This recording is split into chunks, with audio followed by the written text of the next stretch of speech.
Bienvenue dans ce calendrier de l'Avent des Contes. Apparemment, il reste plus que 3 dodos avant Noël. Alors vite, c'est parti! Dans un village du Grand Nord, il y avait une petite fille qui était très malade.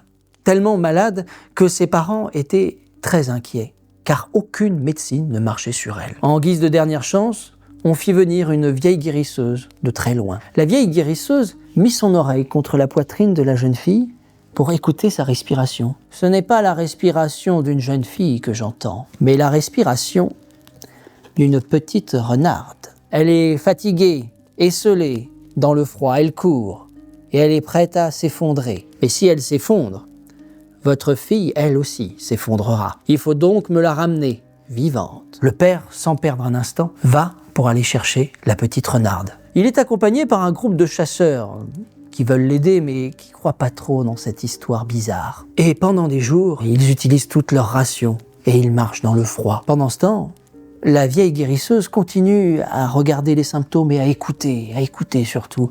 La petite renarde, elle est en train de s'essouffler, elle est en train de tomber, elle grelotte, elle a peur, elle a froid. Pendant qu'elle dit ça, la petite fille se contorsionne de douleur et sa fièvre monte de plus en plus. De son côté, le groupe de chasseurs est affamé et il tombe sur la petite renarde qui est là, tremblante de froid, allongée sur le sol. Il y a un des chasseurs qui propose « On n'a qu'à la tuer, la dépecer. Ça nous fera de l'argent et en plus ça nous fera de quoi manger. » Le père, lui, s'interpose. Il prend son couteau et menace tous ceux qui veulent s'en prendre au petit animal.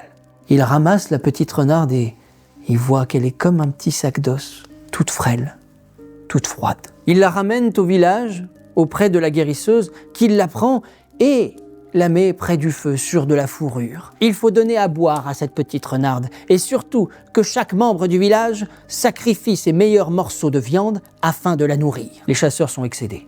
Là, ils en ont marre. Certains refusent, certains crient, certains se battent les uns contre les autres. Alors, les esprits refroidis, les villageois apportent leurs meilleurs morceaux de viande. La petite renarde, elle, mange comme elle peut, petit à petit, avec les forces qu'elle a encore. Une fois qu'elle a mangé tous les morceaux de viande, elle s'endort et s'apaise. Et on voit que la jeune fille qui dort juste à côté, elle aussi, elle s'apaise. Et leurs respirations sont au même rythme. Et le lendemain matin, c'est un miracle. La jeune fille est guérie, elle n'a plus de fièvre. Mais elle est triste, parce que la petite renarde est enfermée dans une cage.